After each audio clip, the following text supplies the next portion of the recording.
शान्ताकारं भुजगशयनं पद्मनाभं सुरेशं विश्वाधारं गगनसदृशं मेघवर्णं शुभाङ्गं लक्ष्मीकान्तं कमलनयनं योगिभिर्ध्यानगम्यं वन्दे विष्णुं भवभयहरं सर्वलोकैकनाथम्।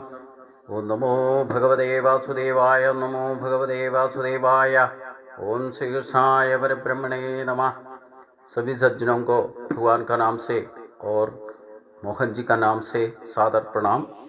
हम लोग गुणत्रय भाग योग में 14वां अध्याय में 20 श्लोक तक पिछले दिन विचार किया था। भगवान ने अर्जुन को बताया, तुम यथार्थ जन्म मृत्यु जरा दुख से या संसार बंधन से मुक्त होना तो ये त्रिगुणों से जीतना है, गुणातीत होना है। क्योंकि हमारा ही आत्मशक्ति गुणातीत भाव में वर्तित है, लेकिन शरीर के साथ संबंध मिलने से प्रकृति का गुण भाव त्रिगुण भाव हमें ईश्वर प्राप्ति से क्लेश देता है या उसको बाधा डालता है। इसलिए गुणातीत बनना है। तमोगुण को रजोगुण से जीतना है, रजोगुण को सत्वगुण से जीतना है, सत्वगुण को ज्ञान से जीतना है।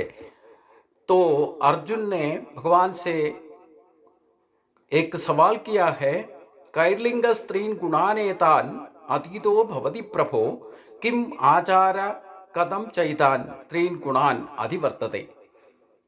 अर्जुन ने भगवान से पूछा है, हे प्रभु,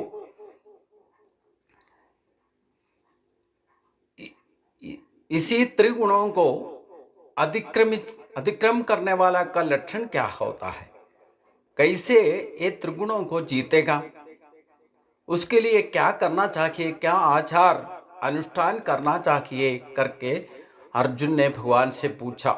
गुणातीत का प्रत्यक्ष भाव में लक्षण क्या है और एक गुणातीत कैसे बनेगा, उसका अनुष्ठान क्या है करके अर्जुन ने भगवान से पूछा। भगवान ने उसका जवाब में श्री भगवान वाचा, प्रकाशम च प्रवृत्तिम च मोह एव च पांडवा न द्वेष्टि नम संप्रवर्तानि न निवर्तानि कांक्षति। हे अर्जुन, जो भी सत्वगुण कार्य करेगा उसी से ज्ञान प्राप्त होगा, और रजोगुण कार्य करेगा तो उसको कर्म कुशलता प्रभावित होगा, और तमोगुण कार्य करेगा तो मोह और अवबोध विषय प्रकाशित होने पर भी उसको कोई भी हमें स्वभाव में कुछ भी प्रकट होने पर भी उसको प्रभावित नहीं होना, यही गुणातीत भाव है। लेकिन ये भाव जो दूसरे को समझ में नहीं आएगा, अपने आप को खुद को समझने का है। ये किसी को भी प्रकट रूप में पता नहीं चलेगा। मतलब न द्वेष्टि ना कांक्षति, ये अपने अंदर के अंदर ही होने वाला भाव है। हम गुणातीत है नहीं है करके दूसरे को पता कर ही नहीं सकता, क्योंकि हमारा बर्ताव में हम जिस वस्तु के साथ कोई भी विषय के साथ में संबंध रखेगा, हम गुणातीत है तो उसी का अनुसार हमारा भाव संशुद्ध हो जाएगा, लेकिन वो दूसरे को दिखाई नहीं पड़ेगा। गुणातीत भाव जो है, अबे हमारे अंदर में जो आत्मा भाव है गुणातीत भाव में ही वर्तित है, लेकिन हमें मालूम नहीं पड़ता है। हमारा स्वभाव में बंधित हो जाता है। इसी के कारण दूसरे को कैसे पता चलता है, हमें नहीं पता चलता तो दूसरे को कैसे पता चलेगा। लेकिन हम डेली अभ्यास करने से भगवान ने जो कुछ भी मार्ग गुणातीत बनने के लिए भगवान का चरण में माया बोलते हैं, गुणा भाव को प्रकट होने वाला को माया ही कहते हैं और मूल प्रकृति कहते हैं। इसी से अतिक्रम करना तो इसको जीतना है तो मेरा चरण में ही आना है, भगवान का कृपा से ही इसको जीत सकता है। तो भगवान का तन्मयी भाव जब आएगा हम गुणातीत हो जाएगा, क्योंकि भगवान गुणातीत है। भगवान से जो भी जीवात्मा मिला होगा आत्मा स्वरूप जो कि गुणातीत भाव में, ये हमारा ही जीवन का तौर पर वर्तित है, शरीर का नाद बन के बैठा है। लेकिन प्रकृति के साथ, ये शरीर के साथ बंधन होने पर ये 3 गुण प्रभावित होता है। इसलिए इस गुण को हमारा अभ्यास का द्वारा नित्य नैमित्य कर्म से, योग साधना से इसको जीतना है। जब भी जीतेगा तो भगवान का ही भाव हमें हासिल हो जाएगा। इसका लक्षण दूसरे किसी को प्रत्यक्ष भाव में दिखाई नहीं पड़ेगा, वो अपने आप को खुद को समझेगा। इसलिए ये आत्मा विषय है। आत्मा विषय मतलब आत्मा भाव को हमारा स्वभाव में परिवर्तित होगा तो हमारा भाव गुणातीत भाव हमें प्रकट होगा। फिर भी भगवान ये दूसरे को प्रकट नहीं हो सकता, लेकिन हमें कैसे इसको हासिल हुआ है कि नहीं, हम उसका लायक बनाए कि नहीं, कैसे पता चलेगा, वो भगवान आगे बताता है। उदासीन वदासीनो गुणयो न विचाल्यते गुणा वर्तन्त इत्येव यो वतिष्ठति नेङ्गते। समदुःख सुखस्वस्था समलोष्ट्रास्म कांचना तुल्य प्रिया प्रियो धीर तुल्य निंदात्म संस्तुति मानापमानयो तुल्यो तुल्यो मित्रारिपक्षयो सर्वारंभ परित्यागी गुणातीत उच्यते। इसमें 3 श्लोक में इसका भाव क्या है हमें पता चलना चाहिए। हम गुणातीत बनाए कि नहीं हमें पता चलना, तो भी उसके लिए जानकारी भगवान दे रहे हैं। जो भी उदासीन होकर उदासीन में बैठ के सत्व रज तमो गुणों से कोई भी हरकत नहीं करते हो, जो भी गुण है हमारा स्वभाव में अपना अपना धर्म अनुसरण प्रवर्तित होता है करते, मालूम करके, मतलब हमारा ही स्वभाव में सत्व रज तमो गुणों का भाव होने पर वो अपना अपना धर्म जब जरूरत होता है उसी का मुताबिक यूज कर सकता है। उसी भाव में जानकर स्वस्थ भाव में जो वर्तित है वो गुणातीत है। और उसका भाव में सुख दुख होने दो, लाभ नष्ट होने दो, जया पराजय होने जो द्वंद्व भाव को समान भाव से समचित्तता से वो निष्ठा में रहेगा। उसको मिट्टी का या पत्थर मिलने से भी या सोना मिलने से भी उनको बराबर ही समझेगा, तुल्य भाव में वो लेगा। स्वर्ण को देखने से, गोल्ड को देखने से भी या मिट्टी को देखने से, मिट्टी का पत्थर को देखने से भी उनके कोई भाव भेद नहीं होगा। और तुल्य इष्टानिष्ट होने पर एक ही भाव से उसको समबुद्धि से धीरता से जो जिंदगी जीतेगा वो गुणातीत है। वो बंधुपक्ष होने दो, शत्रुपक्ष होने दो, समभावना से अपना जिंदगी जीतेगा। और जो भी नया उद्यम या आरंभ सूरत से जो भी नया काम करेगा वैसे नहीं करेगा। वो सब कुछ शुरुआत को जो भी निवृत्ति मार्ग में काम करके तसल्ली से अपना संतति से आसानी से जिंदगी जीतने के लिए गुणातीत भाव बनना ही जरूरी है। तभी तो उसी को गुणातीत कहा जाता है। मतलब नौ कामशति ना सोचती, समभावना से योगावस्था में जो आसानी से जिंदगी जीतेगा वो गुणातीत है। उसमें सुख दुख होने दो, लाभ नष्ट होने दो, जय पराजय होने दो, गर्मी ठंडा होने दो, जो कुछ भी परिवर्तन होते रहता है उसमें कोई उनको दिलचस्पी नहीं होगा। वो सुख गुण दोष का बारे में इतना परेशानी नहीं होगा। वो जनन मरण होने दो, जो कुछ भी द्वंद्व भाव को समचित्तता से आगे जिंदगी जीतेगा वो गुणातीत भाव में रहेगा। मतलब भगवान का तन्मयी भाव आना है। भगवान हमेशा ही गुणातीत भाव में वर्तित होता है। इसलिए भगवान को अनन्य शरण लेने से आपको गुणातीत भाव अपने आप आ जाएगा। मां चयोव्य अभिचारेण भक्तियोगेन सेवते स गुणान् समीतैतान् ब्रह्मभूयाय कल्पते। तो परमात्मा जो भगवान को ठीक तरह से शरण में जाएगा, वो परमात्मा का चरण में जाएगा, वो खुद ही अचंचल निरंतर भक्ति के साथ भगवान को उपासना करते हो, सत्व रज तमो गुणों से अतिक्रम करके ब्रह्म तत्व प्राप्य योग्य बन जाएगा। भगवान से अल्पमात्र भी विधिजल ना होने पर, उतना दृढ़ भक्ति होने पर वो अपने आप गुणातीत बन जाएगा। उसको मुक्ति का मार्ग में आसानी से पहुंचकर भगवत प्राप्ति हासिल हो सकता है। मतलब हम हमारा स्वभाव को ही एनालाइज करना है। अभी हम सात्विक भाव में जिंदगी जी रहे हैं, रजोगुण है या तमोगुण है। आहार विहार में भी हम इसमें परिवर्तन, खास करके आहार जैसे भी आहार करते हैं, आहार लेते हैं, उसी हिसाब से हमारा स्वभाव परिवर्तन बढ़ जाता है।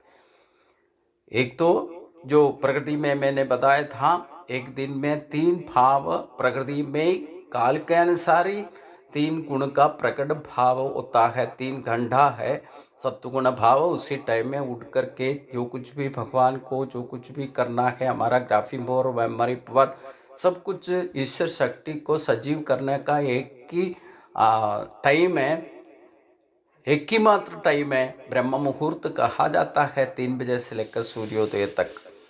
उतना देर में अब उठ करके अपना शरीर को शुद्धि करके भगवान का पास बत्ती जला के कुछ न कुछ पारायण या ध्यान योग साधना करेगा, जब तपादि करेगा, तो पक्का भगवान का ही चरण में गुणातीत बनने का योग्य आपको भगवान बना देगा।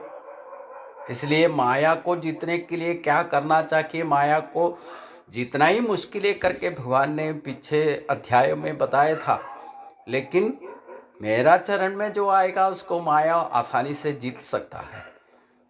इसके लिए भक्ति करते हैं तो माया को जीतना है। माया बोलने से ये त्रिगुण भाव,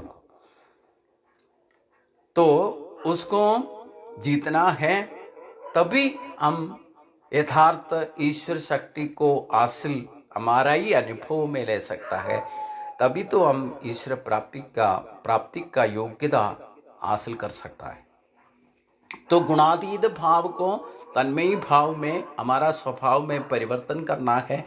कभी भी तमोगुण को बढ़ाने का कोशिश नहीं करना है। तमसी सबसे ज़्यादा खतरा है, लेकिन तमोगुण को पूर्ण रूप से हम छोड़ नहीं सकता, क्योंकि हमें विश्राम करना है, थोड़ा बहुत निद्रा में जाना है तो, या मरना है तो तभी तमोगुण का जरूरत पड़ता है। तीनों गुणों से अवस्था त्रय पैदा होता है, इसलिए तमोगुण का आवश्यकता है। लेकिन वो जब जरूरत है उसी टाइम में यूज़ करना है। केवल विश्राम करने के लिए तमोगुण का यूटिलाइजेशन करना है, बाकी तमोगुण को जीतना है। और रजोगुण को भी जीतने का तरीका यही है। रजोगुण को प्रभावित होकर के हम शरीर को कर्म कुशलता में शरीर को भूल करके बहुत कुछ मेहनत करते हैं, लेकिन जो कुछ भी काम करते हो वो भगवत प्राप्ति के लिए ही करना है, वही कर्मयोग है। तो रजोगुण का बिना हम काम नहीं कर सकता। शरीर का हरकत जो भी होता है रजोगुण का प्रभाव होता है, कर्म कुशलता मिलता है, इच्छा शक्ति से क्रिया शक्ति में बदलना है, तो उसके लिए रजोगुण का प्रभाव जरूरी है। लेकिन वो कृतकृत्यता से अपना कर्तव्य कर्म को पूर्तिकरण करके ईश्वर प्राप्ति के लिए क्या करना चाहिए वो सोच समझ कर वही मात्र कर्म करना चाहिए, उसी को कर्मयोग कहते हैं। हम जो कुछ भी काम करते हैं, हरकतें करते हैं, घर के लिए करते हैं, जो किसान जो कुछ भी खेती बाड़ी करते हैं, जो कुछ भी काम करते हैं, बिजनेस करते हो, जो भी काम करते हो, उसी में भगवान का स्मरण करते हुए काम करने से वो ईश्वर प्राप्ति के लिए रास्ता खुल जाएगा। केवल ईश्वर स्मरण हमेशा करते हुए अपना कर्तव्य कर्म को पूर्ति करने से ईश्वर प्राप्ति में रास्ता खुल जाएगा। इसी को रजोगुण को ठीक तरह से निवर्ति मार्ग में करना है, प्रवृत्ति मार्ग में नहीं। प्रवृत्ति मार्ग में करने से फिर हम कर्म बंधन में पड़ जाएगा। इसलिए निवर्ति मार्ग फलेच्छे का बिना यज्ञ स्वरूप भावना से कम करेगा तो वो भगवत प्राप्ति के लिए निवर्ति मार्ग खुल जाएगा। कोई भी काम करते हो उसको बाकी नहीं रखना, उसका संपूर्ण रूप से पूर्ति करो। कल के लिए बाकी नहीं रखना, कल के लिए बाकी रख दिया वो प्रवृत्ति मार्ग हो गया। आज जो करना है आज करो, उसको खर्च छोड़ो, क्योंकि हमें कोई पता नहीं कल सुबह हम होगा नहीं होगा। इसलिए रजोगुण का भी कृतकृत्यता से यूटिलाइजेशन करना है, वही इसका जीत है। तो ये दोनों काम रजोगुण और तमोगुण को जीतने का जो कुछ भी आप प्रयास करेगा उसी में आपको यथार्थ ज्ञान मिलेगा, अनुभव ज्ञान मिलेगा। अनुभव ज्ञान मिलने से वही यथार्थ ज्ञान है, वो सत्य गुण का फल हो जाता है। तो ये तीनों गुणों को जीतने के लिए भगवान का इस चरण में जाना है। भगवान का कृपा का बिना ये माया को जीत नहीं सकता। इसलिए अनन्य शरण लेना है भगवान का ही। ये सब कुछ जान करके भगवान को यथार्थ प्रकट रूपेण भगवान को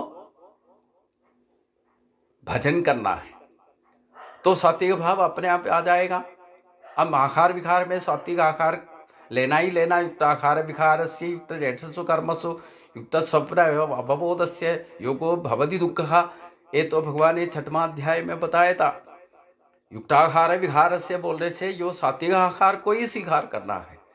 उसमें आप अगर भगवान को जो निवेद्य मान करके प्रसाद मान कर चढ़ाता है वही निवेद्य, वही सत्वगुणात्मक आहार है। उसी आहार को लेकर के हम स्वादिष्ट बनाने के लिए मसाला डालेगा, जो कुछ भी करेगा वो हमें रजोगुण में बदल डालेगा। कोई खाना 3 घंटे के बाद खाएगा तो पुराना खाना होएगा, वो तमोगुण बढ़ेगा। वो 17वां अध्याय में खाने के बारे में भगवान बता देगा। तो सात्विक आहार बोलने से भगवान को प्रसाद चढ़ाता है, वही आहार सात्विक आहार है। उसमें कोई भी मसाला नहीं होगा और पचाने के बाद भी उसको कोई दोष भी नहीं होगा। वो शरीर के लिए और आत्मशक्ति के लिए भी युक्त आहार है।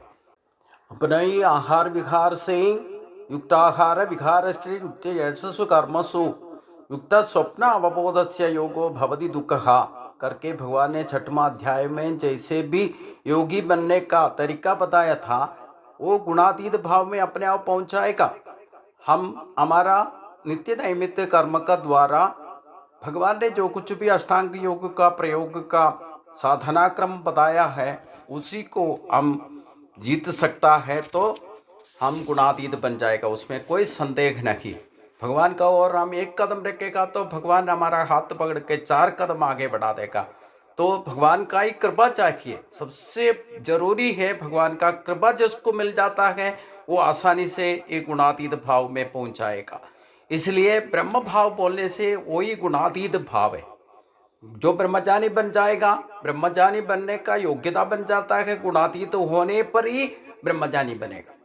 जो आत्मज्ञानी बोलते हो, परमात्मा ज्ञानी बोलते हो, परमहंस बोलते हो, सब कुछ एक गुणातीत भाव है। ईश्वर भाव को तन्मयी भाव में बदलना है तो तमोगुण को रजोगुण से, रजोगुण से सत्वगुण से ज्ञान मार्ग में बदल देगा, ज्ञान योग में हो जाएगा, तो वो ब्रह्मज्ञानी बन जाता है, वो ब्रह्म भाव को प्राप्ति होता है। इसलिए भगवान आखिरी में कहता है इसी अध्याय में, ब्रह्मणों की प्रतिष्ठा हम अमृत सव्य शाश्वत से धर्म से सुख सैकांतिक से। क्योंकि अर्जुन